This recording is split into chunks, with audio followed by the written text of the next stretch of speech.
একটা হচ্ছে new state, মানে আমরা ধরুন যে গুগল ক্রোম চালু করেছি বা হচ্ছে যে মজিলা শিডিউলিং ফায়ারফক্স চালু করেছি অ্যালগোরিদম বা এই জাতীয় পি কোনো প্লাস। কিছু প্রসেস বা যে কোনো সফটওয়্যারকে আমরা ওপেন করেছি।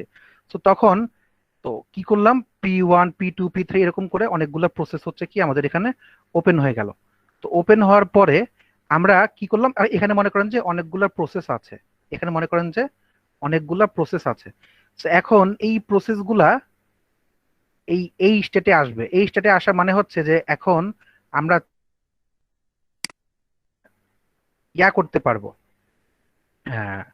আউটপুট, মানে এটাকে এক্সিকিউট করানোর জন্য একটা স্টেটে আনবো। তো এটাকে বলা হচ্ছে রেডি স্টেট। আমরা অলরেডি দেখেছি আর কি জিনিসগুলো, একটু একটু একটু দেখেছি আমরা আমরা জিনিসগুলো। তো ধরেন আমরা জানি জানি কি প্রত্যেকটা প্রসেস একটা একটা করে এখানে আসবে, একটা একটা করে এখানে আসবে, একটা একটা করে এখানে আসবে। তো প্রত্যেকটা প্রসেস যখন একটা একটা করে এখানে আসতেছে, তো ওই ওই টাইমে কি হচ্ছে যে আহ, আপনার একটা একটা করে প্রসেস এখানে আসলো, আসার পরে আমরা জানি যে আমরা ইউনি প্রসেসর ইউজ করতেছি। দ্যাট মিনস ইউনি প্রসেসর মানে হচ্ছে কি যে একটা সময়ে একটা জিনিসকে প্রসেস করতে পারে, একটা সময়ে একটা জিনিসকে হচ্ছে প্রসেস করতে পারে। সো P1 ধরেন যে এখানে গেল, যে এটা প্রসেস করতে শুরু করলো। তো নিউ স্টেটে হচ্ছে কি একটা একটা করে অনেকগুলো প্রসেস ছিল, তো রেডি স্টেটে হচ্ছে কি একটা একটা করে প্রসেস আসলো। আসার পরে সেই প্রসেসগুলো হচ্ছে কি সিপিইউর কাছে দিল। তো সিপিইউ হচ্ছে কি এটাকে রান করতে শুরু করলো। সিপিইউ হচ্ছে কি প্রসেসগুলোকে রান করতে শুরু করলো বা রানিং স্টেটে চলে গেল, রানিং স্টেটে চলে গেল। তো এরপরে রানিং স্টেটে চলে গেল, চলে যাওয়ার পরে হচ্ছে কি যে আহ, যখন কাজগুলো শেষ হয়ে যাচ্ছে, আমরা জানি যখন রানিং স্টেটে যায়, ধরেন যে আমি P1 প্রসেসটাকে এই পাশে নিয়ে আসলাম, রানিং স্টেটে নিয়ে আসলাম, তখন রানিং স্টেটে সিপিইউটা কি হচ্ছে যে মানে প্রত্যেকটা প্রসেস হচ্ছে কি কাজ করতেছে সিপিইউ কে নিয়ে নিয়ে। এখন আমরা তো জানেন যে আমাদের সিপিইউ হচ্ছে অল্প থাকে, অল্প সংখ্যক থাকে, 4 জিবি, 8 জিবি, 16 জিবি বা 32 জিবি এতটুকু হচ্ছে যে আমাদের সিপিইউ থাকতেছে।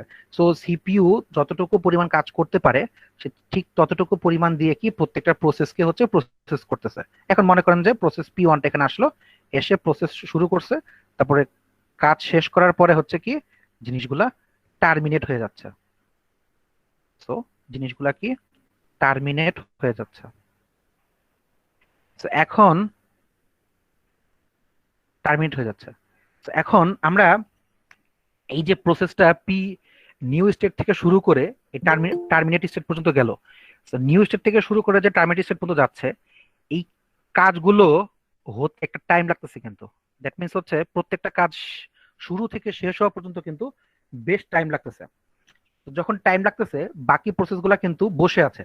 ধরেন যে আমি যদি ধরি এভাবে যে আমি প্রসেসগুলোকে সাজাইছি, মনে করেন যে P1 P2, ধরেন চারটা প্রসেস আছে, P3 এবং হচ্ছে কি P4। তো চারটা প্রসেস আছে, তো চারটা প্রসেসের ক্ষেত্রে একটা একটা করে প্রসেস হচ্ছে কি যাচ্ছে। এখন ধরেন যে প্রথমটা হচ্ছে P1 যাচ্ছে, তারপরে P1টা যদি যায়, P1 যাওয়া শেষে হচ্ছে কি মানে P1 এর কাজ শেষ হয়ে যাবে, দেন হচ্ছে P2 যাবে, P2 এর কাজ শেষ হয়ে যাবে, দেন P3 যাবে, P3 এর কাজ শেষ হবে, দেন P4 যাবে। প্রত্যেকটা হচ্ছে এক একটা প্রসেস।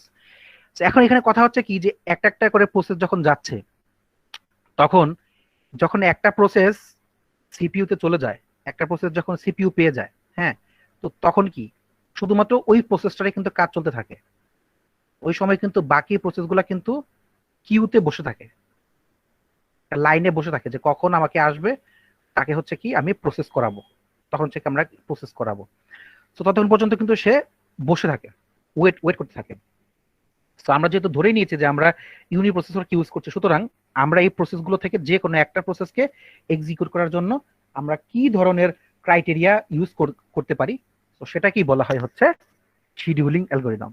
মানে কখন কোন প্রসেসটা কিভাবে আমরা ইউজ করব, তো সেজন্য আমরা যে ওয়েটা বা যে সিস্টেমটাকে হচ্ছে কি আমরা ফলো করব, তো সেটা কি বলা হয় হচ্ছে শিডিউলিং অ্যালগোরিদম। তো শিডিউলিং অ্যালগোরিদম আমি জাস্ট একটু লিখি জিনিসটা, সেটা হচ্ছে কি যে শিডিউলিং শিডিউলিং অ্যালগোরিদম। এখন অ্যালগোরিদম, শিডিউলিং অ্যালগরিদম। এখন শিডিউলিং অ্যালগরিদমকে দুই ভাগে ভাগ করা যায়। আমরা অলরেডি যদি ভাগগুলা আমি বলছিলাম যদিও, তারপর আবার বলতেছি, সেটা হচ্ছে কি যে শিডিউলিং অ্যালগরিদমকে মেইনলি দুই ভাগে ভাগ করা যায়। এই দুই ভাগকে হচ্ছে যে অনেকগুলো ভাগে ভাগ করা যায়। তো একটা ভাগ হচ্ছে আপনার প্রিএমপ্টিভ প্রিএমপ্টিভ, আরেকটা হচ্ছে নন প্রিএমপ্টিভ নন প্রিএমপ্টিভ। একটা হচ্ছে প্রিএমপ্টিভ এবং আরেকটা হচ্ছে কি নন প্রিএমপ্টিভ। তো আমার বলার উদ্দেশ্য হচ্ছে কি যে আমরা প্রিএমপ্টিভ দিয়ে কি বুঝাই, যে ধরেন একটা কাজ চলতেছে, আমি আপনাকে বললাম যে ক্লাসের মধ্যে যে ক্লাসের মধ্যে আমি যে কোনো 5টা স্টুডেন্টকে 5টা ম্যাথ দিছি। সেখানে আপনি কি করতে পারেন, যে একটা স্টুডেন্টের কি করতে পারেন, যে তার কাছে গিয়ে তার সবগুলা ম্যাথ চেক করতে পারেন, তারপর হচ্ছে যে সেকেন্ড স্টুডেন্টের কাছে গিয়ে আবার চেক করতে পারেন, তারপর সেকেন্ড স্টুডেন্ট শেষ হয়ে গেলে থার্ড স্টুডেন্টের কাছে চেক করতে পারেন, থার্ড স্টুডেন্ট শেষ হয়ে গেলে ফোর্থ স্টুডেন্টের কাছে চেক করতে পারেন। এভাবে একজন একজন করে ফুললি শেষ করে করে আপনি যেতে পারেন। অথবা কি করতে পারেন, যে একজনেরটা দুইটা দেখলেন, এরপরে আরো জনের দুইটা দেখলেন, দেখে দেখে আবার প্রথম জনেরটা এসে বাকিগুলো দেখলেন, বাকিগুলো দেখলেন। এই যে আপনি বাকিগুলো দেখতেছেন দেখতেছেন, আবার হচ্ছে যে বাকিগুলা শুনতেছেন, মানে বাকিগুলো সলভ করার চেষ্টা করতেছেন, আবার হচ্ছে যে এই যে দুই ধরনের প্রসেস আমরা দেখলাম। তো যে প্রসেসটা হচ্ছে কি যে ঘুরে ঘুরে আসতেছে, যেটার মধ্যে কি ইন্টারাপশন করা হচ্ছে, যে একবার শুরু করলে আবার হচ্ছে যে করে করে দেন হচ্ছে যে মানে দুইটা করে প্রবলেম সলভ করে, আবার দুইটা করে প্রবলেম সলভ করে, আবার দুটো করে প্রবলেম সলভ করে, এভাবে করে করে ঘুরে ঘুরে আসে। এই জিনিসটাকে বলা হচ্ছে প্রিএমপ্টিভ শিডিউলিং অ্যালগরিদম। আর যেটা হচ্ছে কি যে একবারে ফুলটাকে শেষ করে আসে, কোনো ডিস্টারবেন্স নাই, বা হচ্ছে যে একজনকে ফুল শেষ করে দেন হচ্ছে 2 নাম্বারের জন্য ফুল শেষ করবে, দেন হচ্ছে 3 নাম্বারের জন্য ফুল শেষ করবে, এটাকে বলা হচ্ছে নন প্রিএমপ্টিভ। তো এই দুইটা জিনিসকে দুই ভাগে ভাগ করা যাচ্ছে। এই প্রিএমপ্টিভ কে হচ্ছে কি কয়েকটা ভাগে ভাগ করা যায়, আর নন প্রিএমপ্টিভ কে হচ্ছে কি কয়েকটা ভাগে ভাগ করা যায়। তো প্রিএমপ্টিভ কে কি কি ভাগে ভাগ করা যায় সেটা আমরা বলি। অ্যাকচুয়ালি ভাগ করা যায় কথাটা ভুল। ভাগ করা যায় যে কথাটা হচ্ছে যে আপনার যদি বলি, প্রিএমপ্টিভের কয়েকটা হচ্ছে শিডিউলিং অ্যালগরিদম আছে, আর আপনার হচ্ছে যে নন প্রিএমপ্টিভের হচ্ছে কয়েকটা শিডিউলিং অ্যালগরিদম আছে। তো যদি আমি প্রিএমপ্টিভের শিডিউলিং অ্যালগরিদম গুলো দেখি, সেটা হচ্ছে ধরেন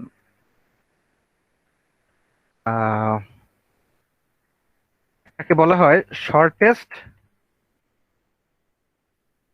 remaining shortest remaining time for job. আরেকটা হচ্ছে ধরেন, আচ্ছা, এই শর্টেস্ট রিমেইনিং টাইম বা জব ফার্স্ট, যেটা এটাকে সংক্ষেপে বলা হয় বা এটার অ্যাক্রোনিম হচ্ছে এস আর টি এফ। SRTF। ঠিক একইভাবে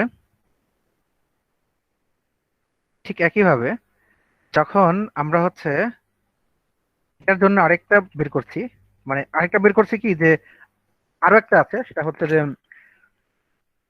যেমন শর্টেস্ট বললাম, এই শর্টেস্টেরই আবার একটা আছে লংগেস্ট রিমেইনিং টাইম বা জব ফার্স্ট। এই শর্টেস্টটাই হচ্ছে কি লংগেস্ট দিয়ে দেবো। এগুলো আপনাকে মনে রাখতে হবে না, আমি জাস্ট হচ্ছে যে এই জিনিসগুলো হচ্ছে কি যে বলতেছি, এগুলো থেকে হচ্ছে কি আমরা আজকে অ্যালগোরিদমটা দেখবো। মেইনলি আমাদের আজকে হচ্ছে কোডিং এর পার্ট। সো কোডিং পার্টে হচ্ছে কি আমরা অ্যালগোরিদম গুলো দেখা শুরু করবো। অ্যালগোরিদম দেখে দেন হচ্ছে কি আমরা অ্যালগোরিদমের হচ্ছে আপনার ইয়া দেখবো, কি বলে, প্রোগ্রামটা দেখবো, তাহলে আমাদের হয়ে যাবে। তো আরেকটা যদি দেই, জাস্ট এগুলো দেখানোর জন্য দেখা, সেটা হচ্ছে যে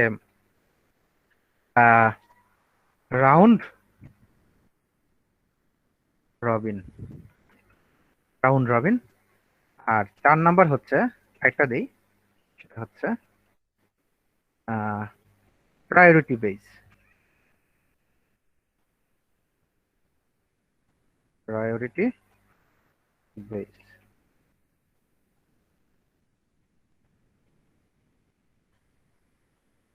এই চারটা হচ্ছে কি আমাদের চারটা প্রিএমটিভ। এখন নন প্রিএমটিভের আবার এরকম চারটা আছে। তো নন প্রিএমটিভের চারটা দেখার চেষ্টা করি। সেটা হচ্ছে যে ধরেন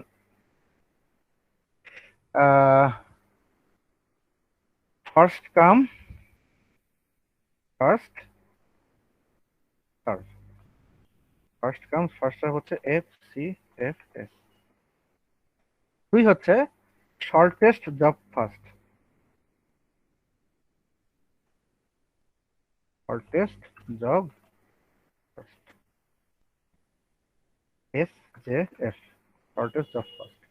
তারপরটা হচ্ছে যে লংগেস্ট জব ফার্স্ট, একইভাবে longest job first. Longest job first হচ্ছে কি LJF, লংগেস্ট জব ফার্স্ট। আর আরেকটা হচ্ছে হাইয়েস্ট রেসপন্স রেশিও নেক্সট, একে সংক্ষেপে বলা হয় HRRN। আর আরেকটা হচ্ছে লাস্টে মাল্টি লেভেল কিউ।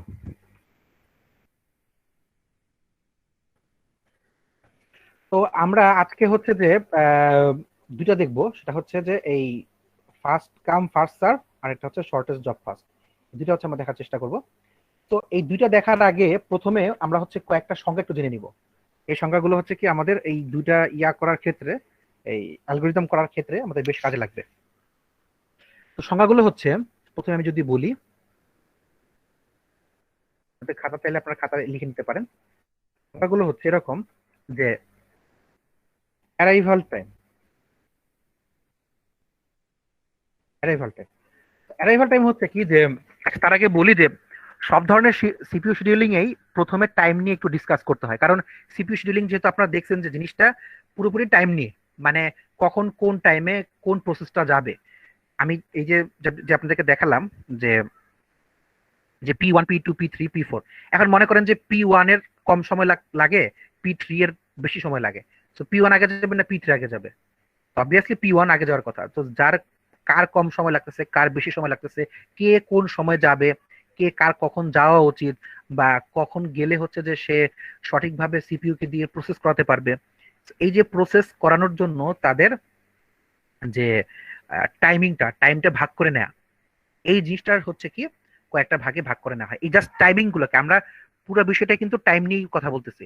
তো পুরো টাইমটাকে হচ্ছে কি কয়েকটা ভাগে ভাগ করা হচ্ছে, সেটা হচ্ছে টাইমটাকে কয়েকটা ভাগে ভাগ করা হচ্ছে কি কথাটা বলতে যে, মানে টাইমিং এর বেশ কয়েকটা জিনিস হচ্ছে কি আমরা ভাগ করা হচ্ছে, আমরা এই জিনিসগুলো হচ্ছে ম্যাথে ইউজ করব বা আমাদের অ্যালগরিদম ইউজ করব। সেই জন্য হচ্ছে কি যে ওই জিনিসগুলো আমরা আগে একটু জাস্ট জেনে নিই আর কি। প্রথমটা হচ্ছে অ্যারাইভাল টাইম।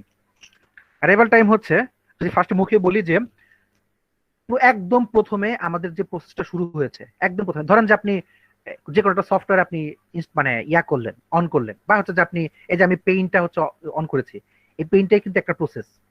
তো প্রথমে আপনি যে প্রসেসটা অন করলেন, মানে কাজটা শুরু হলো বা কাজটা পৌঁছালো, এই জিনিসটাকে বলা হয় হচ্ছে অ্যারাইভাল টাইম। তো যদি আমি জিনিসটাকে সংজ্ঞা হিসাবে লিখি যে the at which time at which process enters the ready state বা রেডি কিউ, আর একে বলা হয় হচ্ছে অ্যারাইভাল টাইম। অর্থাৎ যে সময়ে আমার ইয়াটা পৌঁছালো, ঠিক যে সময়টাতে আমার হচ্ছে কি প্রসেসটা রেডি কিউতে পৌঁছালো, অর্থাৎ কাজ করার জন্য, মানে কাজ করার জন্য হচ্ছে কি সে এখন তৈরি, মানে সে এখন প্রসেস হওয়ার জন্য তৈরি। এই যে যখন আমাদের এই রেডি স্টেটে পৌঁছে গেছে, নিউ থেকে রেডি স্টেটে হচ্ছে আমাদের পৌঁছে গেছে, তখন হচ্ছে কি আমরা এটাকে বলা হয় অ্যারাইভাল টাইম। অর্থাৎ আমার এখন কাজগুলো পৌঁছে গেছে, আমি এখন চাইলে রানিং স্টেটে দিতে পারবো, রানিং স্টেটে দেওয়ার জন্য আমার কাজগুলো তৈরি। এটা হচ্ছে অ্যারাইভাল টাইম। 2 নাম্বারটা হচ্ছে বার্স্ট টাইম। নাম্বারটা হচ্ছে বার্স্ট টাইম। তো বার্স্ট টাইম জিনিসটা কি? বার্স্ট টাইম জিনিসটা হচ্ছে যে আপনার মানে এই টাইমটা হচ্ছে কি যে required by a process to get execute on CPU. অর্থাৎ মানে টাইম ডিউরেশনটা আপনি এই যে প্রসেসটাকে দিলেন, প্রসেসটা যতক্ষণ ধরে প্রসেস হচ্ছে, অর্থাৎ রানিং স্টেটে যে যতক্ষণ ধরে প্রসেস হচ্ছে ওই প্রসেস টাইমটাকে বলা হয়, বা ওই যতক্ষণ ডিউরেশনে সে প্রসেস হয়েছে ওইটাকে বলা হয় হচ্ছে বার্স্ট টাইম। তো বার্স্ট টাইমটা কিন্তু ডিপেন্ড করে হচ্ছে কি সিপিইউর উপরে, অর্থাৎ সিপিইউ কতক্ষণ টাইম নিবে ওই প্রসেসটা এক্সিকিউট করার জন্য। ধরেন আমি বললাম যে এই যে বললাম P1 এর হচ্ছে 2 মিলি সেকেন্ড টাইম লাগবে, P2 এর হচ্ছে 3 মিলি সেকেন্ড টাইম লাগবে প্রসেস হতে।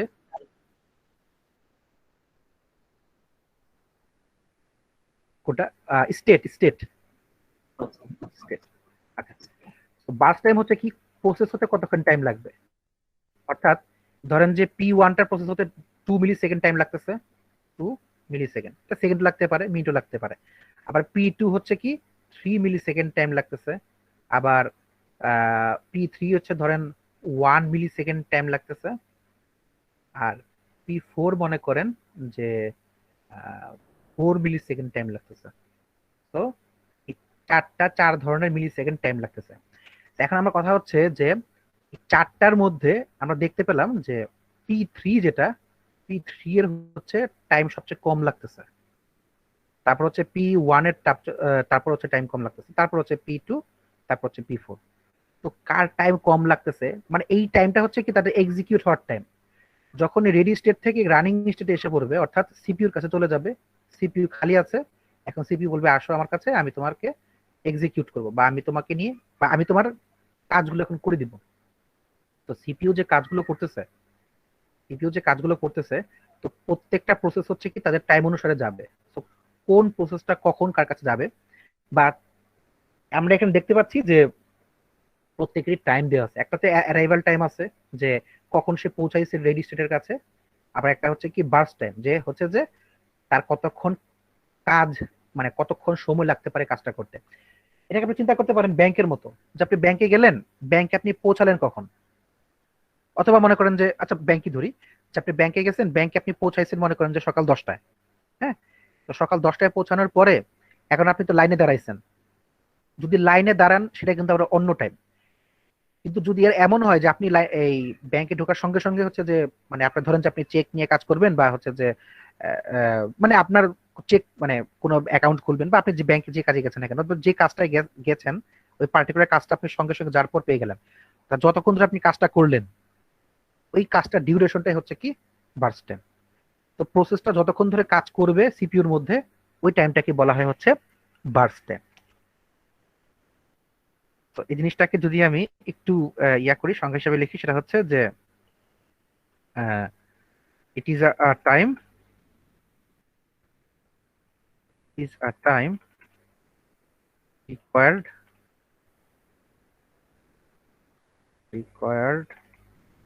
by a process get sir হ্যাঁ বলেন। স্যার আপনার ক্লাসটা তো থাকবে না? হ্যাঁ, ক্লাস রেকর্ড হচ্ছে get execute on CPU, class record হচ্ছে। সেটা হচ্ছে বার্স্ট টাইম। তো কতক্ষণ টাইম নিবে আমার, বা কতক্ষণ হচ্ছে ডিউরেশন লাগতেছে আমার কাজটা হতে, সেটাকে বলা হয় হচ্ছে বার্স্ট টাইম। আচ্ছা, 3 হচ্ছে যে কমপ্লিশন টাইম। কমপ্লিশন টাইম হচ্ছে যে আমার কোন একটা হচ্ছে অ্যারাইভাল টাইম, কখন পৌঁছেছে, আর আরেকটা হচ্ছে কি কখন শেষ হবে। তো শেষ হওয়াটাকে বলা হয় কমপ্লিশন টাইম। কমপ্লিশন কমপ্লিশন টাইমের মেইন ইয়াই হচ্ছে কি যে কখন কাজটা শেষ হচ্ছে। তো দ্য টাইম অফ হুইচ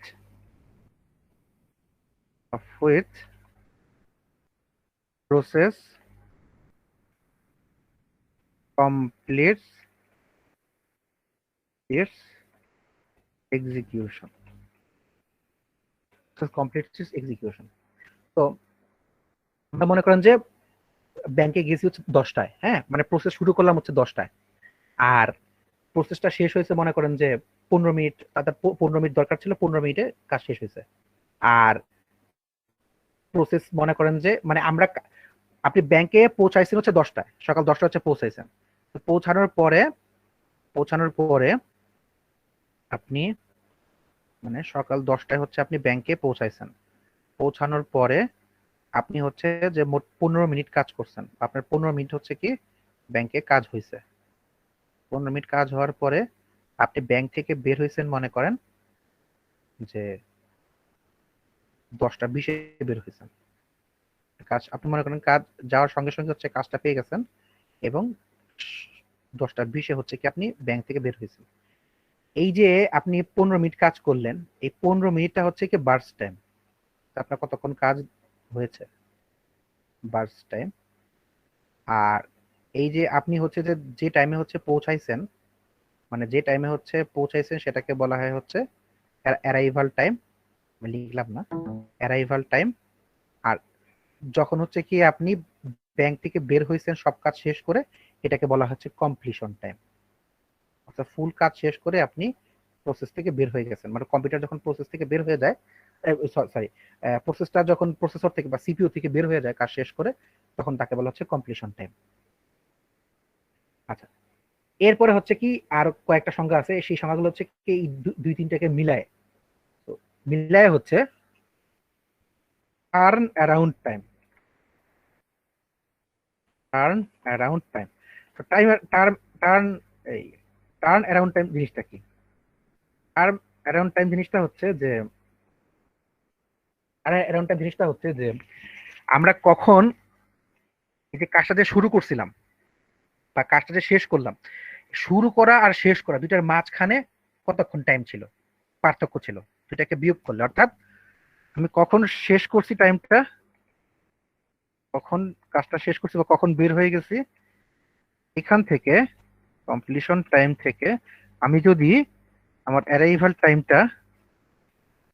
টাইমটা হচ্ছে বাদ দিই, কমপ্লিশন টাইম থেকে যদি আমি অ্যারাইভাল টাইমটা বাদ দিই, তাহলে আমার যে সময়টা থাকে এই সময়টাকে বলা হয় হচ্ছে টার্ন অ্যারাউন্ড টাইম। এটা হচ্ছে টার্ন অ্যারাউন্ড টাইম। আমি ব্যাংকে ঢুকছি 10টায়, ব্যাংক থেকে বের হয়েছি 10টা 20-এ, অর্থাৎ এই যে 20 মিনিট কাজ করলাম, এই 20 মিনিটকে বলা হয় হচ্ছে, বা এই পুরো যে 20টা মিনিট টাইম, এই 20টা মিনিট টাইমকে বলা হয় হচ্ছে টার্ন অ্যারাউন্ড টাইম। আরেকটা হচ্ছে ওয়েটিং টাইম। ওয়েটিং টাইম হচ্ছে এই যে বললাম না যে আপনি তো কাজ করছেন হচ্ছে ইয়া এই 15 মিনিট কাজ করছেন, ঢুকছেন হচ্ছে 10টায় আর বের হয়েছেন হচ্ছে 10টা 20-এ, তো মাঝখানে কিন্তু 5 মিনিট আপনার কোনো কাজ হয় নাই, মাঝখানে কিন্তু 5 মিনিট আপনি কোনো কাজ করতে পারেন নাই।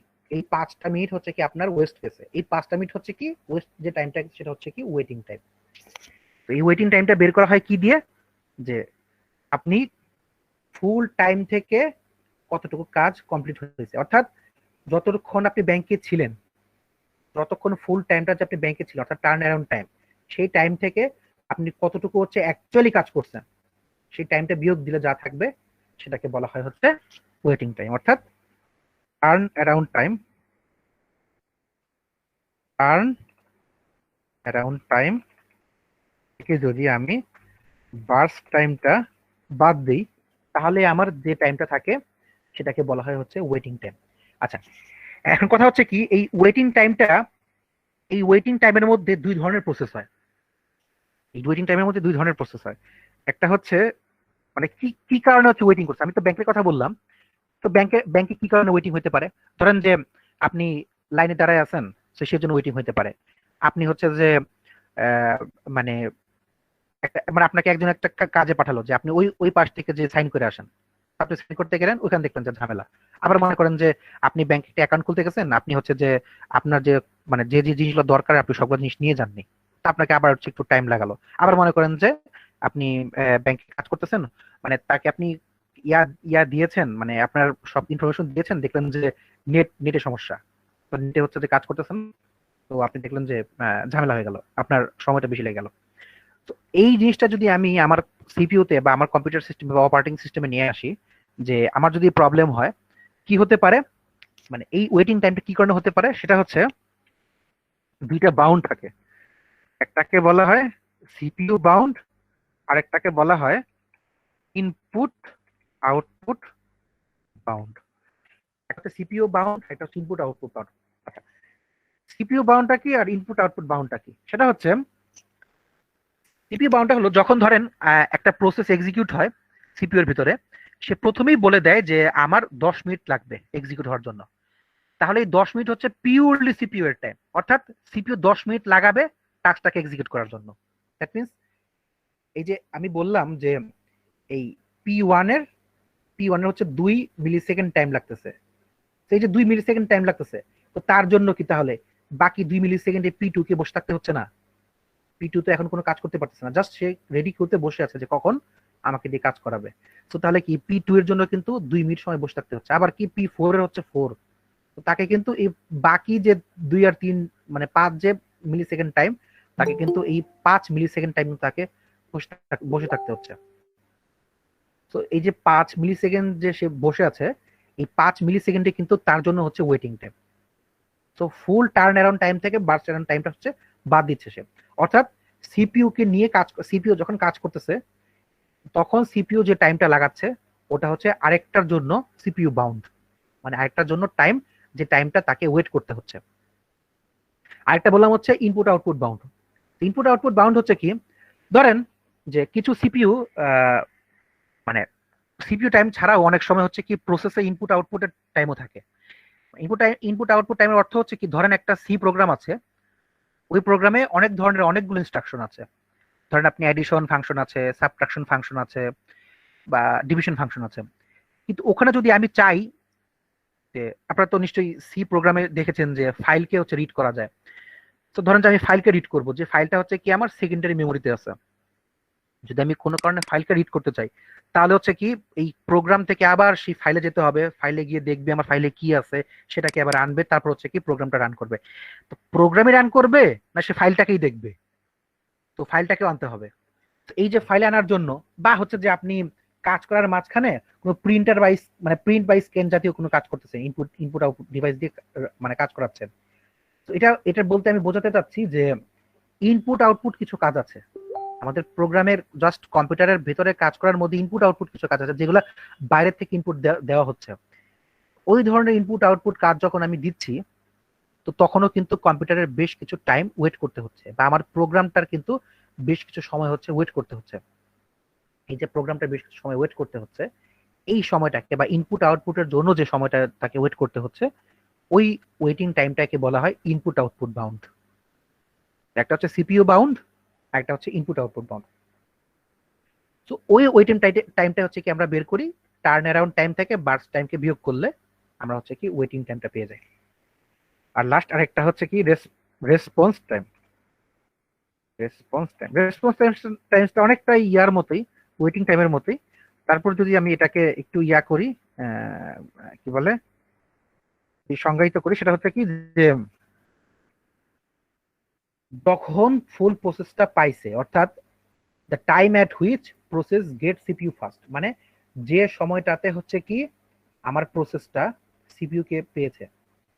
অর্থাৎ ধরেন যে এই 5 নাম্বার সেকেন্ডে যে হচ্ছে কি পি4 এই সিপিইউ কে পাইছে। দেখেন রেডি স্টেটে পি1টা ছিল, পি1টা বা পি1 এর কাজ শেষ, এখন পি2 গেছে। পি2 যে সময় ধরেন যে 6 সেকেন্ড সময়ে যে সে এই সিপিইউ কে, যখন আপনি রানিং স্টেটে আসে ইয়াটা প্রসেসটা, তখনই কিন্তু সিপিইউর কাজ শুরু হয়ে যায়, তখনই কিন্তু সিপিইউ প্রসেস করতে শুরু করে দেয়। ধরেন আপনি যোগ করতেছেন 1 আর 2 হচ্ছে যোগ করবেন, আবার হচ্ছে 1 আর 2 বিয়োগও করবেন। 1 আর 2 যে যোগ আপনি দিয়েছেন সেই যোগটা হচ্ছে কি প্রসেস 1-এ আছে, আর 2 থেকে 1 বিয়োগ করবেন সেটা হচ্ছে কি প্রসেস 2-তে আছে। তো প্রসেস 1টা শেষ করলো মনে করেন যে 2 মিলি সেকেন্ড লাগলো, এরপর হচ্ছে প্রসেস 2। তো প্রসেস 2 যখন আসছে রানিং স্টেটে আসছে, তো তখন হচ্ছে কি যে রানিং স্টেটে এসে আপনার ইয়া হয়ে গেছে, এই কাজ করতে শুরু করে দিয়েছে। এই যে সে কাজ করতে শুরু করে দিল, এই কাজ করতে শুরু করার সময় মানে যে যে টাইমটাতে সে শুরু করলো, অর্থাৎ সিপিইউ কে প্রথম সে যে টাইমে পেলো, সেই টাইম থেকে যদি আপনি অ্যারাইভাল টাইমটাকে বাদ দেন, তাহলে অর্থাৎ সে যখন রেসপন্স করলো, অর্থাৎ যে টাইমে যে আমার রেসপন্সটা হলো, সেটা কি বলা হয় রেসপন্স টাইম। সো রেসপন্স টাইমটা হচ্ছে কি, যদি আমি সংজ্ঞায়িত করি এভাবে, যে time at which time at which a process get the CPU first time. Get the CPU first time. এখান থেকে আপনি হচ্ছে বাদ দিবেন কি অ্যারাইভাল টাইম। অ্যারাইভাল টাইম, তো যে টাইমে যে সিপিইউ মানে প্রসেসটা হচ্ছে ফার্স্ট সিপিইউ কে পেয়েছে, ওই সময়টা থেকে যদি আপনি অ্যারাইভাল টাইমটাকে বাদ দেন, তাহলে যে টাইমটা পাবেন সেটাই হচ্ছে কি ওয়েটিং টাইম। তো ওয়েটিং টাইমটা অনেকটা সরি রেসপন্স টাইম, রেসপন্স টাইমটা কি অনেকটা ওয়েটিং টাইমের মতোই হচ্ছে কি ওই ওয়েটিং টাইমের মতোই হচ্ছে কি কাজ করে। মানে অনেকটা মানে আমরা যখন ইয়া দেখবো তো দেখবেন যে প্রায় সেম কাছাকাছি হচ্ছে যে কাজ করে। আমরা এক্সাম্পল দেখবো। তো এই ছিল হচ্ছে কি আমাদের সময়ের কিছু ব্যারিয়ার, যেগুলো হচ্ছে কি আমাদের এই প্রোগ্রাম করার ক্ষেত্রে কাজে লাগবে। তো এখন হচ্ছে কি আমরা সরাসরি আমাদের কোডে চলে যাই। কোডটা মানে কোড না আর কি, সরি, মানে আমাদের অ্যালগরিদমে চলে যাই। আমরা বলছিলাম যে আমরা অ্যালগরিদম প্রথমে করব হচ্ছে ফার্স্ট কাম ফার্স্ট সার্ভ, খুব ইজি। আচ্ছা, জাস্ট দেখেন, ফার্স্ট কাম ফার্স্ট সার্ভ।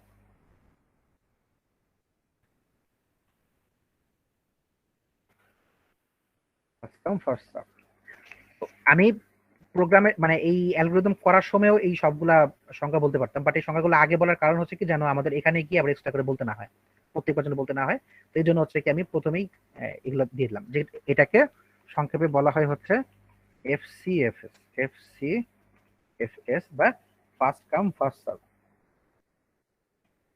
যতদূর ধরা হয় যে সবচেয়ে ইজি বাই ফার সবচেয়ে সিম্পলেস্ট সিপিইউ শিডিউলিং অ্যালগরিদম হচ্ছে কি এই ফার্স্ট কাম ফার্স্ট সার্ভ। তো by far the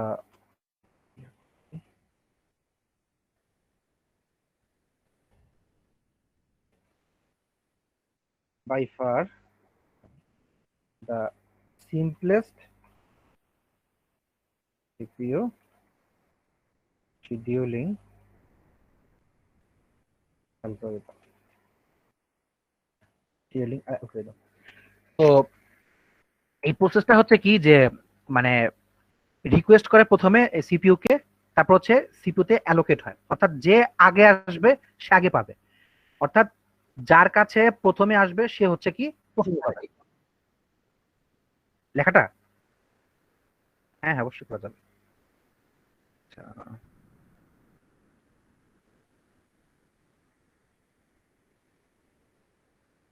ঠিক আছে। আচ্ছা, তো by far the simplest CPU scheduling algorithm, মানে সবচেয়ে আহ, মানে সবচেয়ে সহজ সিপিইউ অ্যালগরিদম এটা হচ্ছে কি এই শিডিউলিং অ্যালগরিদম হচ্ছে কি ফার্স্ট কাম ফার্স্ট সার্ভ, যেটা হচ্ছে কি যে যে আগে আসবে সে আগে পাবে, অর্থাৎ যে প্রসেসটা হচ্ছে আগে আসবে সিপিইউ হচ্ছে তাকেই, সিপিইউ তাকেই হচ্ছে প্রোভাইড করা হবে, সিপিইউ হচ্ছে তাকেই প্রথমে কাজ কাজ তাকে দিয়ে কাজ করাবে। ধরেন যে প্রথমে পি1 আসলো, সো পি1 হচ্ছে আগে, তারপরে পি2 আসলো, তারপরে পি2 আগে, পি3 আসলো, এভাবে হচ্ছে কি একটা একটা করে আসবে। এরপরে যে জিনিসটা সেটা হচ্ছে কি যে implementation of the FCFS policy is easily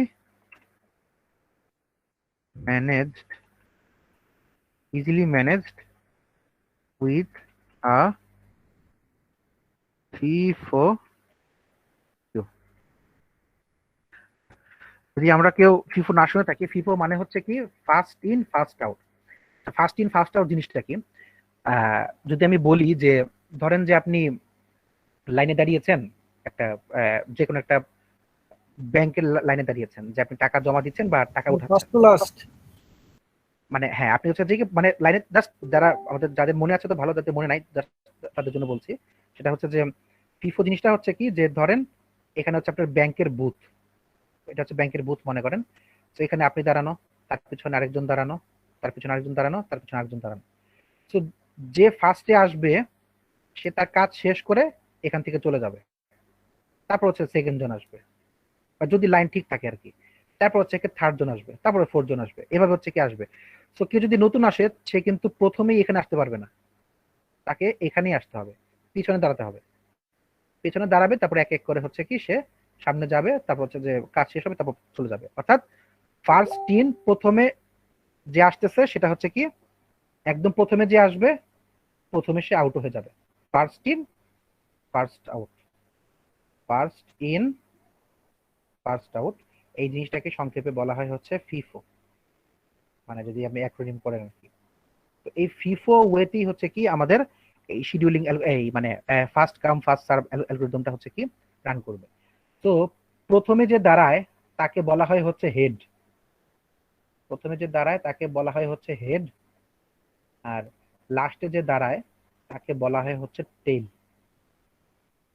তো যে টেইল থাকে সেও কিন্তু একসময় আস্তে আস্তে হেড হয়ে যায়, কারণ তার সে যখন একটা একটা করে সামনে আঁকা, যদি তার পিছনে আরো লোক আসে, বাকি মনে করেন যে চারজনই হচ্ছে শেষ, তখন কিন্তু একসময় টেইলটাই কিন্তু হেড হেড হয়ে যাচ্ছে। তো এই হচ্ছে কি মানে ফিফো লজিকে হচ্ছে কি আমাদের ইয়াতে এফসিএফএস এর কাজ হবে। সো তারপরে হচ্ছে যে when a process when a process enters the ready queue, তখন প্রসেসটা হচ্ছে রেডি কিউতে ঢুকবে। Ready queue its ECB linked into the tail of the queue।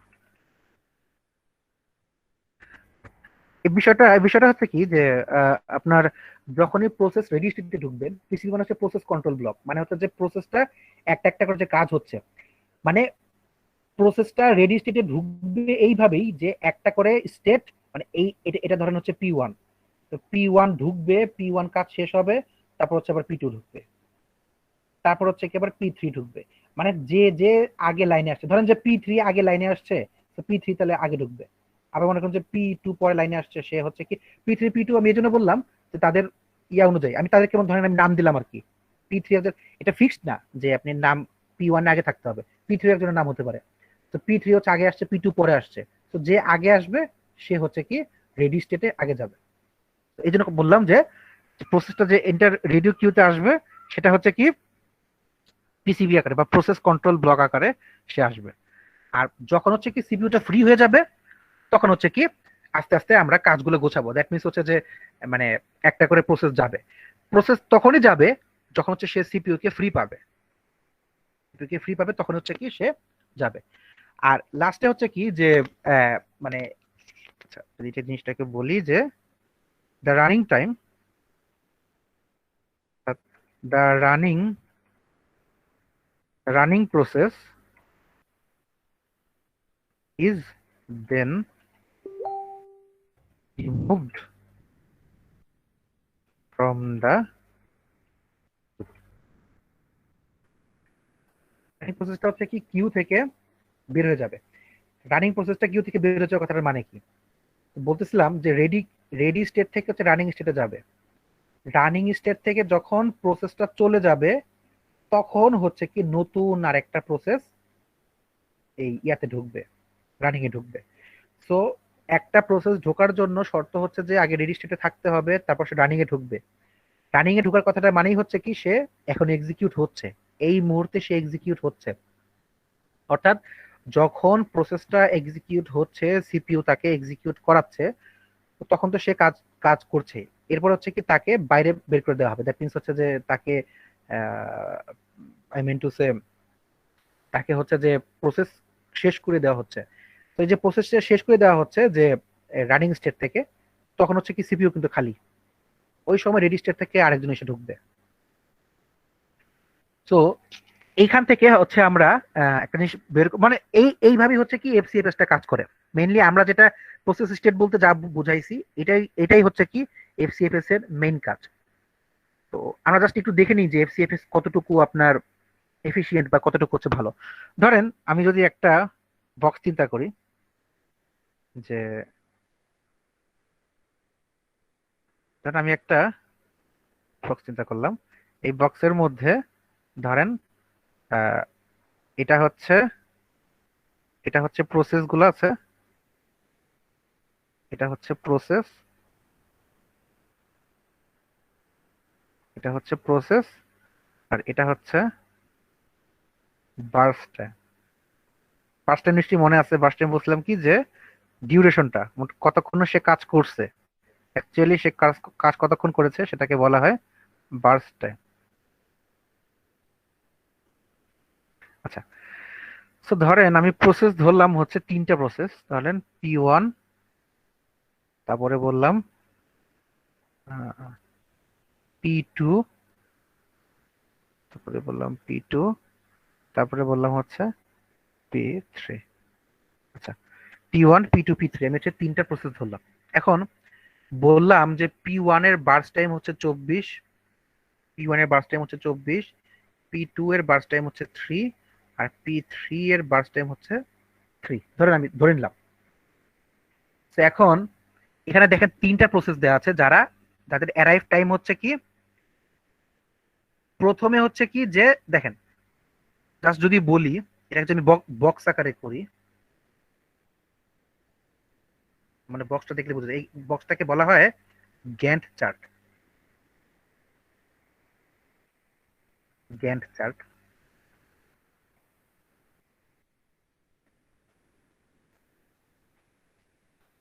একে বলা হয় গ্যান্ট চার্ট। তো গ্যান্ট চার্ট হচ্ছে মেইনলি, আমি জিনিসটাকে একটু ব্যাখ্যা করি, সেটা হচ্ছে যে মানে একটা স্কেলে দেখানো। দেখেন P1টা শুরু হয়েছে কোত্থেকে, একদম শূন্য থেকে শুরু হয়েছে, এবং বার্স্ট টাইম মানে হচ্ছে কি সে কতক্ষণ কাজ করতেছে। আবার বলতেছি বার্স্ট টাইম হচ্ছে কি সে কতক্ষণ কাজ করে, সেটা হচ্ছে বার্স্ট টাইম। তো P1টা 0 থেকে শুরু হয়েছে, ধরেন প্রায় 20, এখানে আমি 24 লিখে দিলাম, 24 লিখে দিলাম, দ্যাট মিনস হচ্ছে কি সে প্রায় 24 সেকেন্ড পর্যন্ত কি সে কাজ করতেছে। তারপরে P2 আসছে, P2 বেশিক্ষণ না, P2 হচ্ছে কি আরো 3 সেকেন্ড কাজ করছে, অর্থাৎ 24 25 26 27, 3 সেকেন্ড কাজ করছে। দেখেন কেন বললাম, আচ্ছা এটা মনে হয় তাহলে 24, এটা 23 হবে, 23 দিয়ে দিই,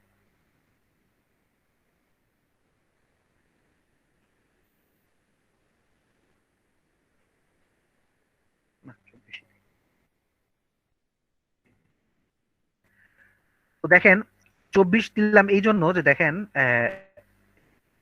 24 থেকে শূন্য বাদ দেন, থাকবে 24, অর্থাৎ সে এই পুরো 24 সেকেন্ড হচ্ছে কি P1 কাজ করছে। 27 থেকে 24 বাদ দেন, 3 থাকবে, অর্থাৎ এই 3 সেকেন্ড হচ্ছে কি P2 কাজ করবে। তারপরে হচ্ছে কি পরের P3, তাহলে P3 কতক্ষণ কাজ করছে, 3 সেকেন্ড।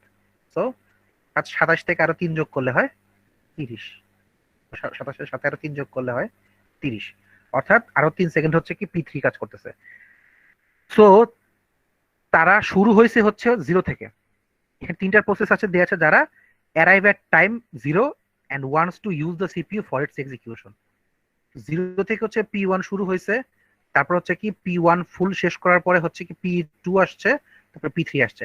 আমি যেভাবে সাজাবো ঠিক সেভাবেই হচ্ছে কি আমি এটাকে এক্সিকিউশনে নিব। তো বার্স্ট টাইমটাকে ইন্ডিকেট করতেছে কি যে যে টাইমটাকে হচ্ছে লাগবে মূলত কোন একটা পার্টিকুলার প্রসেসকে কমপ্লিট করতে আর কি। সো P1 এর বার্স্ট টাইম 24 মিলি সেকেন্ড, P2 এর বার্স্ট টাইম 3 মিলি সেকেন্ড, এবং P3 এর বার্স্ট টাইম হচ্ছে আরো 3 মিলি সেকেন্ড। তো এই জ্ঞান চার্ট থেকে আমরা বুঝে গেলাম যে কোনটায় কতক্ষণ লাগবে। তো P1 সবার আগে আসছে, তো P1 সিতে মানে P1টা কি তার প্রায় 24 সেকেন্ড মতো সময় লাগতেছে, অর্থাৎ সে সিপিইউতে সবচেয়ে বেশি সময় থাকবে। তারপর হচ্ছে কি বা 24 মিলি সেকেন্ড থাকবে। এই 24 মিলি সেকেন্ড থাকার এই টাইমটা কিন্তু আগেই ঠিক করে দেওয়া হয় যে তার এতক্ষণ সময় লাগতে পারে। দেন হচ্ছে কি যে P1 এর মানে P1 যতক্ষণ কাজ করতে থাকবে ঠিক ততক্ষণ কিন্তু মানে যতক্ষণ হচ্ছে P1 এর কাজটা সিপিইউতে হচ্ছে, সিপিইউতে যতক্ষণ পর্যন্ত P1 এর কাজটা হচ্ছে ঠিক ততক্ষণ পর্যন্ত কিন্তু P2 আর P3 কিন্তু ওয়েটিং অবস্থায় আছে, তারা কিন্তু কাজ করতে পারতেছে না। অর্থাৎ P1 হচ্ছে P2 এর পেছনে আছে, এবং P2 হচ্ছে মানে P3 হচ্ছে P2 এর পেছনে আছে, মানে P2 হচ্ছে P1 এর পেছনে আছে, আর P3 হচ্ছে P2 এর পেছনে আছে। তো এখানে প্রশ্ন হচ্ছে যে P2 কে কতক্ষণ ওয়েট করতে হবে, P2 কতক্ষণ ওয়েট করবে। তো P2 ওয়েট করবে ততক্ষণ যতক্ষণ হচ্ছে কি P1 এর কাজ শেষ না হয়, অর্থাৎ P2 কে প্রায় 24 সেকেন্ড পর্যন্ত 24 মিলি সেকেন্ড পর্যন্ত হচ্ছে কি ওয়েট করতে হবে। কারণ P1 কমপক্ষে 24 মিলি সেকেন্ড লাগবে এক্সিকিউট হতে। তো P1 এর এক্সিকিউট শেষ হয়ে গেলে দেন P2 হচ্ছে CPU তে যাবে, এরপর P2 হচ্ছে কি 3 মিলি সেকেন্ড পর্যন্ত এক্সিকিউট হবে, এর মধ্যে P3 ও আপনার হচ্ছে ওয়েট করতে থাকবে। P3 কে 27 মিলি সেকেন্ড পর্যন্ত হচ্ছে কি ওয়েট করতে হবে। দ্যাট মিনস হচ্ছে যে 0 থেকে 24 সেকেন্ড পর্যন্ত হচ্ছে কি P1 এক্সিকিউট হবে, তারপরে তারপরে 0 থেকে এরপর হচ্ছে কি 3 সেকেন্ড সময় নেবে হচ্ছে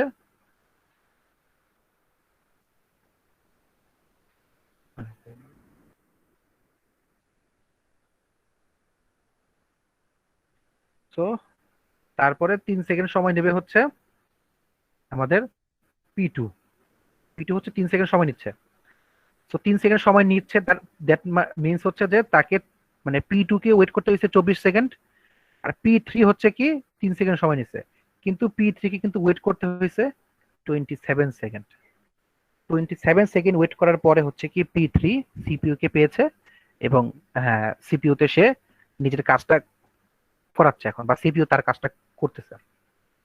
সো যদি আমি এই জিনিসটার জন্য এখন ওয়েটিং টাইম বের করতে চাই, কে কতক্ষণ ওয়েট করছে, সেটা কিন্তু আমরা পারবো, তাই না? এখন কতক্ষণ সে একজন আরেকজনের জন্য ওয়েট ওয়েট করছে, পারবো না? স্যার একটা কথা ছিল। আচ্ছা হ্যাঁ বল। স্যার তিনটার কি স্যার অ্যারাইভাল টাইম কি সেম? না, এটা অ্যারাইভাল টাইম সেম না। অ্যারাইভাল টাইম P1 এর হচ্ছে 0, 0তে হচ্ছে P1 অ্যারাইভাল, P1 যেখানে যে শেষ হয়েছে ঠিক ওই সময়টা হচ্ছে P2 এর অ্যারাইভাল, P2 যখন শেষ হয়েছে তারপর P3 অ্যারাইভাল। স্যার P2 এর অ্যারাইভাল যদি স্যার তাহলে শেষ হয়েছে 24 এ, তাহলে তো স্যার P2 এর ওয়েটিং টাইম তো স্যার 0। হ্যাঁ, P2 এর ওয়েটিং টাইম 0 না, P1 এর ওয়েটিং টাইম 0। স্যার P1 মানে P2 স্যার যদি অ্যারাইভাল টাইম 24 হয় তাহলে তো স্যার P2 এর কোনো ওয়েটই করতে হবে না। আচ্ছা দেখেন, ওয়েটিং টাইম আমি কি বলেছিলাম, ওয়েটিং টাইম হচ্ছে যে ওয়েটিং টাইম আমি বলেছিলাম যে turn around time minus burst time. Turn around time কি, যে ফুল কমপ্লিশন টাইম থেকে অ্যারাইভাল টাইমটা বাদ দিবেন। তো দেখেন কমপ্লিশন টাইম হচ্ছে P1 এর কমপ্লিশন কতক্ষণ, 24 সেকেন্ড, অর্থাৎ 0 থেকে 24 পর্যন্ত হচ্ছে P1 এর কমপ্লিশন। তো 24 থেকে 0 বাদ দিলে যা থাকে সেটা হচ্ছে P1 এর কমপ্লিশন বা তার টার্ন অ্যারাউন্ড টাইম। তো এই টার্ন অ্যারাউন্ড টাইম অর্থাৎ কখন সে শুরু হয়েছে ঠিক অতক্ষণ হচ্ছে কি তার ওয়েটিং টাইম। অর্থাৎ P1 কে কিন্তু কোনো টাইমই ওয়েট করতে হয় নাই, P1 কিন্তু জাস্ট স্টার্টিং এ শুরু হয়ে গেছে। কিন্তু P2 কে হচ্ছে যতক্ষণ পর্যন্ত P1 কাজ না শেষ করে ততক্ষণ পর্যন্ত কিন্তু P2 কে ওয়েট করতে হচ্ছে, অর্থাৎ প্রায় 0 থেকে 24 সেকেন্ড পর্যন্ত। জাস্ট তার আগেরটা এই জিনিসটা যেটা না, এটা হচ্ছে কি P1 এর ওয়েটিং টাইম, P2 এর ওয়েটিং টাইম। আবার এটা হচ্ছে কি P3 এর ওয়েটিং টাইম। ততক্ষণ পর্যন্ত মানে সে যে টাইম থেকে শুরু করছে সেটা হচ্ছে তার ওয়েটিং টাইম। তো P শুরু করছে 0 সেকেন্ড থেকে বা 0 ms থেকে, তো এটা হচ্ছে P1 এর ওয়েটিং টাইম। আর P2 শুরু করেছে হচ্ছে P1 শেষ করার পরে, অর্থাৎ 24 থেকে সে শুরু করেছে বা 25 থেকে সে শুরু করেছে, সো তার 24 ms হচ্ছে কি তার ওয়েটিং টাইম, যেহেতু সে 25 থেকে শুরু করছে। 25, 26, 27 এই 3টা সেকেন্ড হচ্ছে সে কাজ করছে। আর P3 হচ্ছে কি, P3 হচ্ছে শুরু করেছে আপনার 3 সেকেন্ড, অর্থাৎ 27 থেকে সে শুরু করেছে। তো 27 থেকে যেহেতু শুরু করেছে, সো এই 3 সেকেন্ড হচ্ছে কি P3 এর ওয়েটিং টাইম, ওয়েটিং টাইম বলে বার্স্ট টাইম। কিন্তু সে শুরু করেছে হচ্ছে 27 থেকে, দ্যাট মিনস 27 হচ্ছে তার 27 সেকেন্ড পর্যন্ত তাকে ওয়েট করতে হয়েছে। এই 27 সেকেন্ড হচ্ছে কি তার ওয়েটিং টাইম। তো এই জিনিসটা যদি আমি চাই যে এভারেজ ওয়েটিং টাইম, মানে এভারেজ কি বলি, এভারেজ ওয়েটিং টাইম বের করব, আমি যদি চাই যে ওয়েটিং টাইমের এভারেজ বের করি, average average waiting time, average waiting time হচ্ছে কি যে জাস্ট তিনটাকে যোগ করব, 0 প্লাস 24 প্লাস 27, তো তিনটাকে যোগ করার পরে যদি আমি 3 দিয়ে ভাগ করি তাহলে যা দাঁড়াবে সেটাই হচ্ছে কি অ্যাভারেজ ওয়েটিং টাইম। তো 24 দুগুণ 48, 50, 17, 17 তো 17 এমএস হচ্ছে কি এভারেজ ওয়েটিং টাইম। আমরা যখনই বের করব তখন হচ্ছে কি এভারেজ ওয়েটিং টাইমটাও দেখবো। তো একইভাবে আমি যদি এখন বলতাম, যদি বক্স করে বলতাম যে, যদি গ্যান্ট চার্ট দিয়ে বলতাম যে আমার প্রথমে হচ্ছে P2 আসছে, তারপরে হচ্ছে P3 আসছে, তারপরে হচ্ছে P1 আসছে। তো P2 তাহলে শুরু হতো 0 থেকে, এবং আমরা দেখছিলাম যে P2 হচ্ছে 3 সেকেন্ড ছিল, তো 3 সেকেন্ড আসলো। এরপরে P3 ও ছিল হচ্ছে 3 সেকেন্ড, তো 3 আর 3 6, 6 আর P1 ছিল হচ্ছে 24 সেকেন্ড, 24 আর 6 30। এই হচ্ছে আমার জ্ঞান চার্ট। যদি আমি এভাবে আনতাম আর কি, এভাবে আনলেও হয়, জাস্ট একভাবে আনলেই হয়। তো এখন যদি আমি এটার ওয়েটিং টাইম বের করতাম, ওয়েটিং টাইম,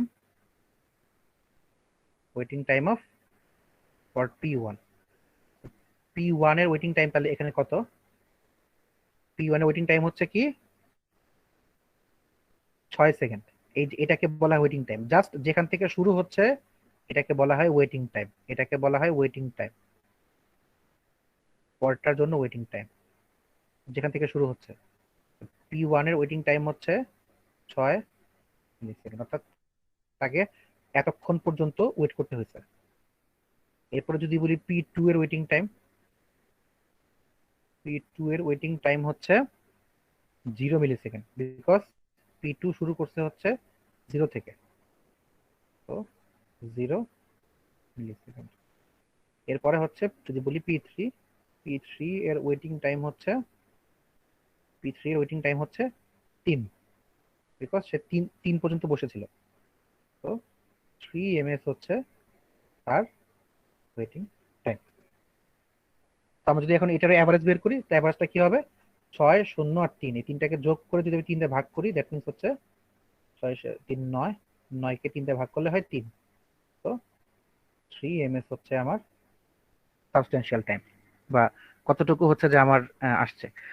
সো আমাদের ডিপেন্ড করতেছে হচ্ছে কি যে অ্যারাইভাল অর্ডার এবং তাদের বার্স্ট টাইমের উপরে, কখন তারা অ্যারাইভ করছে এবং তাদের বার্স্ট টাইম কখন ছিল, এটার উপর বেস করে হচ্ছে কি আমরা এই এফসিএফএস এর জিনিসগুলো হচ্ছে বের করতে পারবো। সো এফসিএফএস পার্টিকুলারলি মানে এটা হচ্ছে একটা টাইম শেয়ারিং সিস্টেম, যেটা হচ্ছে কি ইম্পর্টেন্ট কখন, যখন সিপিইউর রেগুলার ইন্টারভেল হচ্ছে, যখন তারা রেগুলারলি একটা ইন্টারভেল আমরা দেখতে পাচ্ছি, একটার পর একটা দেখতে পাচ্ছি। সো আমরা এখন তো একটা প্রবলেম দেখি, প্রবলেম দেখলে আমাদের কাছে ক্লিয়ার হয়ে যাবে ইনশাল্লাহ। প্রবলেমটা হচ্ছে এরকম যে, প্রবলেম দেখি, প্রবলেমটা হচ্ছে সাপোজ বললাম যে consider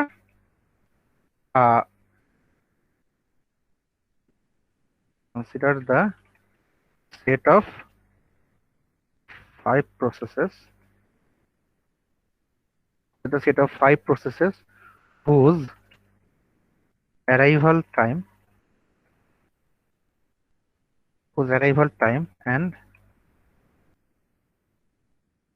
burst time are given below. So পাঁচটা প্রসেস আমি বলছি যেটার অ্যারাইভাল টাইম আর হচ্ছে কি বার্স্ট টাইম আমাদের দেয়া আছে। আমরা যদি একটু বানায় নিই তাহলে হচ্ছে দেখেন কেমন দাঁড়ায়। মোট এটা 5টাও দেওয়া থাকতে, 4টাও দেখতে পারে, 3টাও দেওয়া থাকতে পারে, সমস্যা নেই। আমাদের যা দেওয়া থাকবে এটার উপর বেস করে হচ্ছে কি আমরা বানানোর চেষ্টা করব যে আমাদের মেইনলি কি কি কাজ করতেছে। তো দেখেন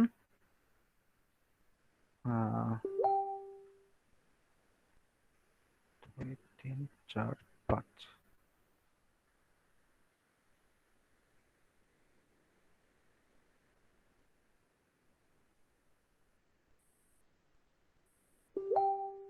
আচ্ছা। তো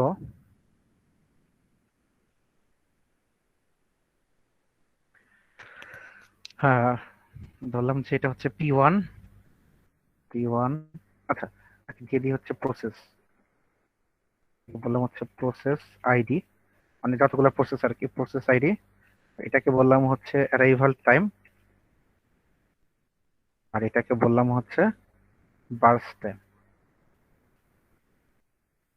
বার্স্ট টাইম, প্রসেস আইডি হচ্ছে বললাম P1, P2, P3, P4, P5। আচ্ছা, অ্যারাইভাল টাইম হচ্ছে মানে তারা শুরু হয়েছে কখন সেটা হচ্ছে আমরা দেখি। তো একটা হচ্ছে মানে এক একটা হচ্ছে এক এক টাইমে শুরু হবে। তো একটা দিলাম হচ্ছে 4, একটা দিলাম হচ্ছে 6, দিলাম 0, এটাও দিলাম 6, এটা দিলাম 5।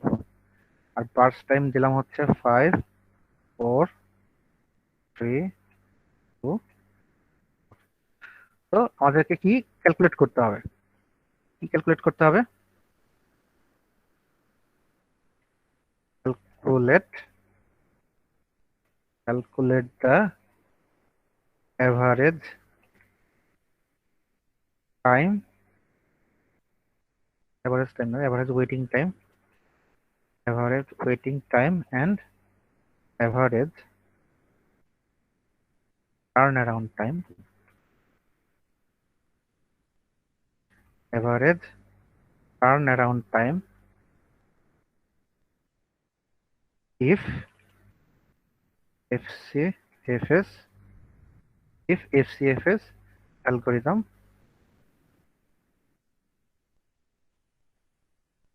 is used। যদি আমি FCFS অ্যালগরিদম ইউজ করি তাহলে আমার এই সবগুলো জিনিস বের করতে হবে, এবং আমাদের কাছে দেয়া আছে প্রসেস, মানে কয়টা প্রসেস, তাদের অ্যারাইভাল টাইম কখন আর তাদের বার্স্ট টাইম কখন, এটা হচ্ছে আমরা বের করব।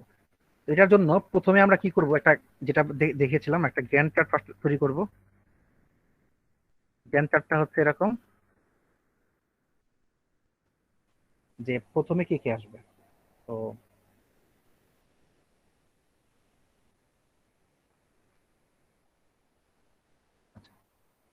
গ্যান্ট চার্টটা অনেকটা এরকম। তো প্রথমে দেখেন দেখেন অ্যারাইভাল টাইম P1 হচ্ছে 4, P2 হচ্ছে 6, P3 হচ্ছে 0, P4 6, P5 হচ্ছে 5। সো প্রথমে অ্যারাইভাল টাইম P3 হচ্ছে 0, দ্যাট মিনস 0 সেকেন্ডে শুরু করছে হচ্ছে P3।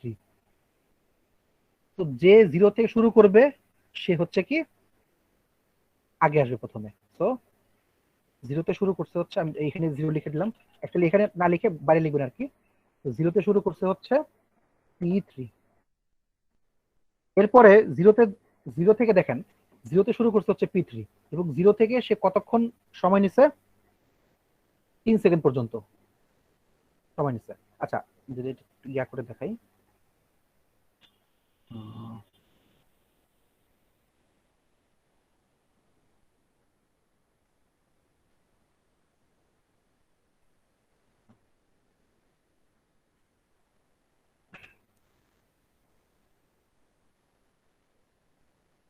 তো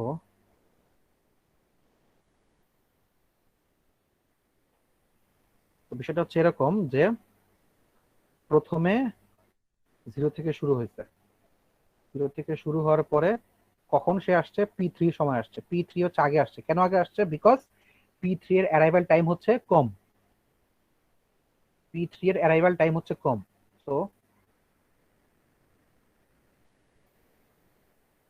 P3 এর অ্যারাইভাল টাইম কম বিধায় P3 হচ্ছে আগে আসছে।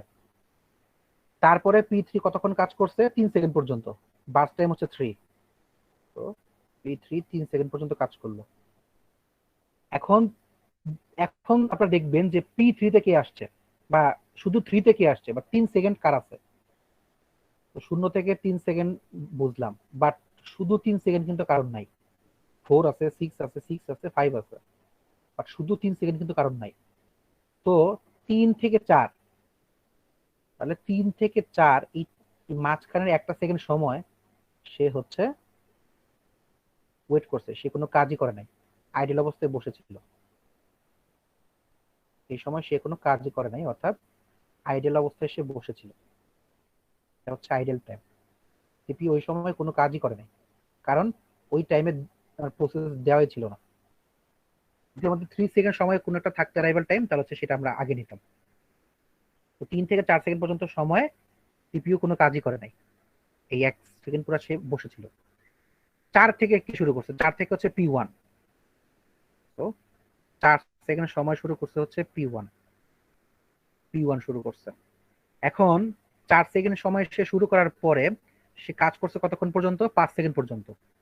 4 থেকে শুরু করার, এবং সে 5 সেকেন্ড মানে সে মোট 5 সেকেন্ড, মানে 4 থেকে শুরু করে সে মোট 5 সেকেন্ড হচ্ছে কাজ করছে। তো তার অ্যারাইভাল শুরু 4 থেকে, সে কাজ করছে 5 সেকেন্ড পর্যন্ত, অর্থাৎ 4 আর 5 9। সে 9 সেকেন্ড পর্যন্ত হচ্ছে, মানে এই পুরো 5 সেকেন্ড, 4 9 থেকে 4 গেলে থাকে 5, এই ফুল 5 সেকেন্ড হচ্ছে কি P1 কাজ করছে। P1 কাজ করছে, তার মোট 5 সেকেন্ড সময় লাগছে। সময় লাগার পরে এর মধ্যে P1 তো শেষ হয়ে গেল। এখন মাঝখান দিয়ে হচ্ছে কি কি কি বাকি আছে, P2, P4 আর হচ্ছে P5। তো দেখেন P2, P4, P5 বাকি আছে। তো P2 আর P4 এর দেখলাম হচ্ছে 6, বাট P5 হচ্ছে 5 আছে। তো দেখেন এই 4 থেকে 9 এর মধ্যে,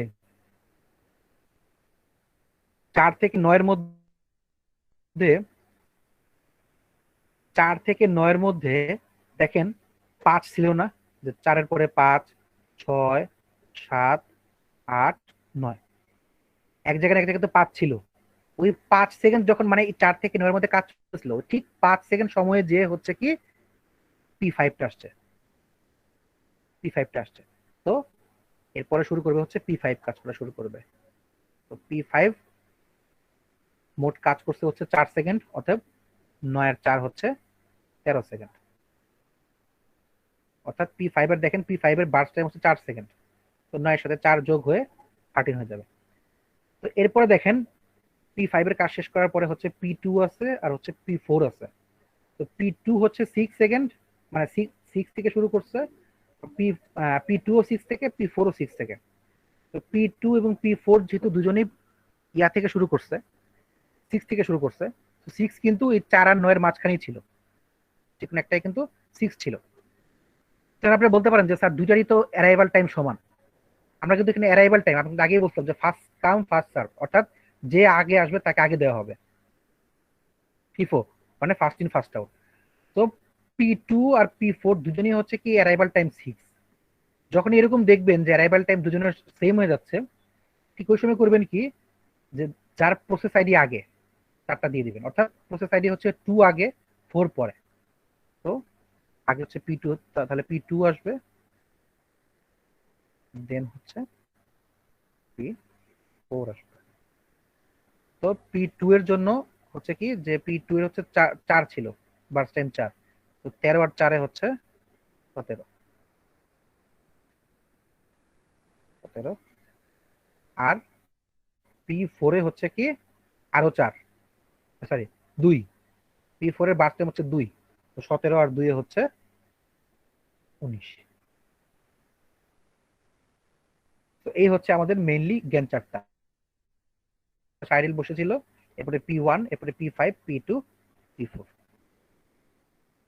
তো এই জ্ঞান চার্টটাকে আমাকে দেখাই দিবে কি কোন পার্টিকুলার প্রসেসটা কখন সিপিইউ কে এক্সিকিউট করার জন্য দেওয়া হচ্ছে, এবং when did it complete its execution, মানে কোন সময় হচ্ছে কি সে তার এক্সিকিউশন টাইমটা হচ্ছে শেষ করতেছে।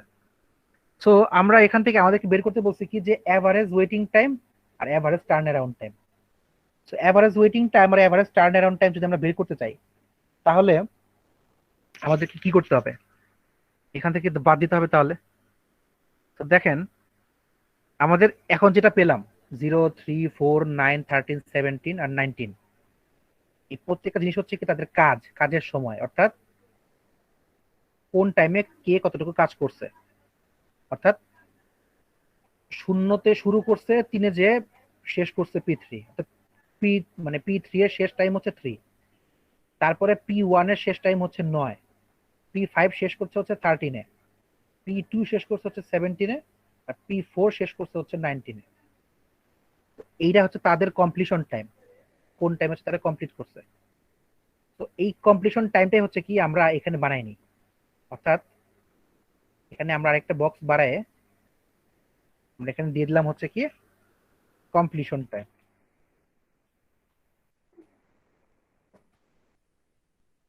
কমপ্লিশন টাইম কমপ্লিশন টাইম কি, কার কোনটা কোনটা, সেটা হচ্ছে কি P1 এর হচ্ছে, সরি প্রথম হচ্ছে P3 ছিল, P3 হচ্ছে আপনার 3 সেকেন্ড, P3 হচ্ছে 3 সেকেন্ডে কাজ শেষ করছে। P1 হচ্ছে P1 কত দিয়ে শেষ করছে দেখি, P1 শেষ করছে হচ্ছে 9 সেকেন্ডে, P1 শেষ করছে হচ্ছে 9 সেকেন্ডে, P2 শেষ করছে হচ্ছে 13 সেকেন্ডে, না না P2 13 সেকেন্ড ভুল বলছি, 17 সেকেন্ডে শেষ করছে, কারণ পরেরটা এটা হচ্ছে অ্যারাইভাল টাইম আর এটা হচ্ছে কমপ্লিশন টাইম, আর দুজনে বাদ দিলে হচ্ছে মাঝখানে টার্ন অ্যারাউন্ড টাইম। তো P2 হচ্ছে 17 সেকেন্ডে, P4 হচ্ছে P4 হচ্ছে 19 সেকেন্ডে, পরেরটা হচ্ছে কি আপনার এই কমপ্লিশন টাইম, আর P5 হচ্ছে 13 সেকেন্ডে, 13 সেকেন্ডে। তো এই 5টা জিনিস হচ্ছে কি আমাদের কমপ্লিশন টাইম বের করে ফেললাম। এখন আমরা বের করবো হচ্ছে টার্ন অ্যারাউন্ড টাইম, কারণ আমাদেরকে বের করতে বলছে এভারেজ ওয়েটিং টাইম আর এভারেজ টার্ন অ্যারাউন্ড টাইম। তো টার্ন অ্যারাউন্ড টাইম বের করার জন্য, মানে এভারেজটা বের করার জন্য আমাদেরকে টার্ন অ্যারাউন্ড টাইম বের করতেই হবে। তো যদি আমরা এখন বের করতে চাই তাহলে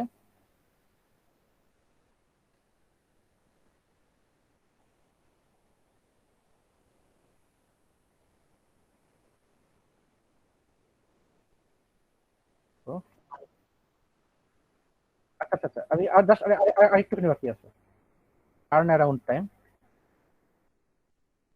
টার্ন অ্যারাউন্ড টাইম তো টার্ন অ্যারাউন্ড টাইমটা হচ্ছে কি, টার্ন অ্যারাউন্ড টাইমটা হচ্ছে কি, আমি বলছিলাম যে টার্ন অ্যারাউন্ড টাইম হলো হচ্ছে কমপ্লিশন টাইম থেকে অ্যারাইভাল টাইম থেকে বাদ দিলে যা আসে সেটা হচ্ছে টার্ন অ্যারাউন্ড টাইম।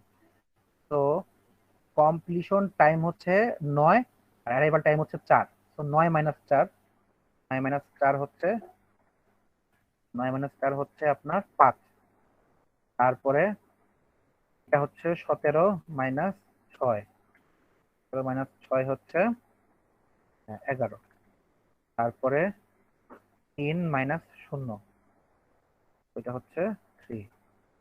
তারপরে 19 - 6, এটা হচ্ছে 19 - 6 হচ্ছে 13। তারপরে 13 - 5, 13 - 5 হচ্ছে 13 - 5 হচ্ছে 8। হচ্ছে টার্ন অ্যারাউন্ড টাইম শেষ হয়ে গেল, আর লাস্ট হচ্ছে ওয়েটিং টাইম। ওয়েটিং টাইম করলে আমাদের এটা শেষ, আমাদের পুরা ইয়ের কাজই শেষ, বক্সের কাজই শেষ। ওয়েটিং টাইম হচ্ছে, ওয়েটিং টাইম আমরা কি বলছিলাম যে টার্ন অ্যারাউন্ড টাইম থেকে বার্স্ট টাইমটা হচ্ছে বাদ দিব। টার্ন অ্যারাউন্ড টাইম থেকে যদি বার্স্ট টাইম বাদ দিই তাহলে যা থাকবে সেটা হচ্ছে কি ওয়েটিং টাইম। তো টার্ন অ্যারাউন্ড টাইম হচ্ছে কি আমাদের, এই যে এখানে যেমন আছে 5, 11, 3, 13, 8, এই 5-এর থেকে বার্স্ট টাইম হচ্ছে বাদ দিব, অর্থাৎ 5 থেকে 5 বাদ দিলে 0। তো দেখেন আমাদের তো মিলে গেল ওয়েটিং টাইম। দেখেন যদি একটু খেয়াল করে দেখেন, আমরা যখন ইয়া করছিলাম আমাদের P1 এর কিন্তু 4 থেকে শুরু হয়েছে, P1 এর 4 থেকে শুরু হয়েছে, বাট P1 কে কিন্তু কোনো ওয়েট করতে হয় না, কারণ P1 এর আগে কিন্তু মানে ফাঁকা ছিল আমাদের ইয়াটা, দ্যাট মিন্স হচ্ছে যে আমাদের সিপিইউ কিন্তু ফাঁকা ছিল।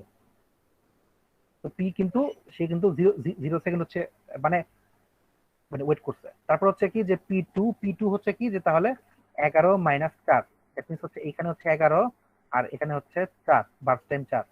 তো বাদ দিলে থাকতেছে হচ্ছে 7। ঠিক একইভাবে বাকিগুলো যদি করি 3 - 3, 3 - 3 ইজ ইকুয়াল টু হচ্ছে 0। এরপরটা হচ্ছে 13 - 2 ইজ ইকুয়াল টু হচ্ছে দুইগুলো থাকতেছে হচ্ছে 11, আর লাস্ট হচ্ছে 8 থেকে যদি 4 বাদ দেই তাহলে থাকতেছে হচ্ছে 4। তো আমাদের turn around time waiting time পেয়ে গেলাম। আমাদের কোশ্চেনে বলা ছিল যে আমরা কি বের করব, এভারেজ টার্ন অ্যারাউন্ড টাইম আর হচ্ছে এভারেজ ওয়েটিং টাইম। এবার টার্ন অ্যারাউন্ড টাইম কি, এই জাস্ট যে টার্ন অ্যারাউন্ড টাইম গুলো বের করলাম 5, 11, 3, 13, 8। তো যদি জাস্ট এটাই ইয়া করি যে এভারেজ টার্ন অ্যারাউন্ড টাইম হচ্ছে আপনার 5টা যোগ করে 5 দিয়ে ভাগ করে দিব। 5 5 যোগ 5 যোগ 11 যোগ 3 যোগ 13 যোগ 8, এই পুরা জিনিসটাকে হচ্ছে কি নিয়ে 5 দিয়ে ভাগ করি, তাহলে কত আসে? 13 আর 3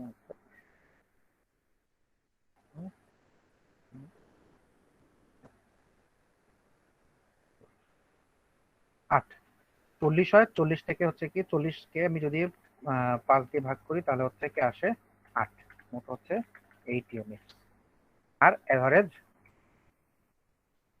average waiting time, waiting time হচ্ছে এভারেজ ওয়েটিং টাইম হচ্ছে আপনার জাস্ট এই যে ওয়েটিং টাইম যেটা ছিল আর কি 0 7 0 11 4, 0 7 0 0 7 0 11 4, এই 5টাকে যদি আমি ভাগ দিই 5 দিয়ে, তো যা থাকবে দ্যাট মিনস হচ্ছে 11 আর 7 22, 22 ভাগ 5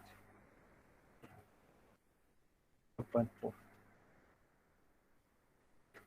তো এই হচ্ছে কি আমাদের প্রবলেম, মানে আমরা যদি এই এফসিএফএস দিয়ে বের করি। তো এখন জাস্ট যা করছি এই জিনিসটাই দেখে নিব, তাহলে আমাদের কাজ শেষ। তো দেখে দিচ্ছি জাস্ট, এফসিএফএস হচ্ছে দেখেন, প্রথমে আমরা হচ্ছে ওয়েটিং টাইমের জন্য একটা ডাইনামিক অ্যারে নিলাম, আর যা যা প্যারামিটার নেওয়া লাগে নিলাম। নেওয়ার পরে ওয়েটিং টাইম ফার্স্টে বলে দিলাম 0। দেখেন আমরা কিন্তু প্রথমে বলছিলাম যে আমাদের কিন্তু ওয়েটিং টাইম প্রথমে একটা 0 কিন্তু আমরা ধরে নিচ্ছি, প্রথমটা কিন্তু 0। দেন হচ্ছে আমরা লুপ চালালাম কি জন্য? ওয়েটিং টাইমটা বের করার জন্য, যে প্রত্যেকটার একটা একটা ওয়েটিং টাইম বের করবে। ওয়েটিং টাইম বের করবে কিভাবে? এই যে আমরা হচ্ছে ওয়েটিং টাইম বের করতেছি কিভাবে, দুইটা থেকে বাদ দিচ্ছি। ওয়েটিং টাইম বের করছি কিভাবে? এই যে ইয়ার থেকে বাদ দিচ্ছি, আপনার টার্ন অ্যারাউন্ড টাইম থেকে হচ্ছে কি আপনার এই অ্যারাইভাল টাইমটাকে বাদ দিচ্ছি। এই জিনিসটা হচ্ছে কি আমরা এখানে করলাম। করার পরে আচ্ছা, এই বিটি হচ্ছে বার্স্ট টাইম আর ডাব্লিউটি হচ্ছে ওয়েটিং টাইম দিলাম। তারপর হচ্ছে কি fine time turn around time, একটা বের করেছিলাম হচ্ছে ওয়েটিং টাইম, এখন হচ্ছে টার্ন অ্যারাউন্ড টাইম বের করবো। তো টার্ন অ্যারাউন্ড টাইম বের করার জন্য ঠিক একই সিস্টেম, একই জিনিস লিখছি, শুধুমাত্র টার্ন অ্যারাউন্ড টাইমটা হচ্ছে কি যে এই বার্স্ট টাইম আর হচ্ছে ওয়েটিং টাইম যোগ করলে হচ্ছে কি আমরা পেয়ে যাচ্ছি, বুঝলাম। এবং হচ্ছে কি এখন এভারেজ টাইমটা বের করবো। এভারেজ টাইমটা বের করার জন্য আমরা কি করতেছি, যে একইভাবে নিলাম, নেওয়ার পরে জাস্ট খালি প্যারামিটার গুলো পাস করালাম, যে ফাংশনের মধ্যে প্রত্যেকটা প্যারামিটারকে জাস্ট খালি নিলাম আমরা। নেওয়ার পরে এখন আমরা জাস্ট খালি এটাকে প্রিন্ট করব, যে process burst time waiting time আর হচ্ছে টার্ন অ্যারাউন্ড টাইম দিয়ে প্রত্যেকটা জিনিস আমরা লিখে নিলাম, প্রিন্ট করে নিলাম, যে প্রিন্ট এটা, অর্থাৎ burst time waiting time turn around time প্রত্যেকটা জাস্ট খালি নিয়ে আমি এটাকে আউটপুট হিসেবে দেখবো। আমি এটাকে রান করি, দেখি কি আসে। আমি এখানে দিয়ে দিছি যে প্রসেস হচ্ছে 3টা, আর প্রসেস বার্স্ট টাইম হচ্ছে কি 10 5 8। এটা আপনি 5টাও নিতে পারেন, সমস্যা নেই। যেটা আমি আগেই বলে দিচ্ছি যে আমি এটা ডাইনামিক অ্যারে নিচ্ছি। তো প্রসেসের ডাইনামিক অ্যারে মানে হচ্ছে কি যে আমি এখানে যে কটা আমার ইচ্ছা মতো সংখ্যক আমি বসাতে পারি, কি বলে অ্যারের ভ্যালু বসাতে পারি।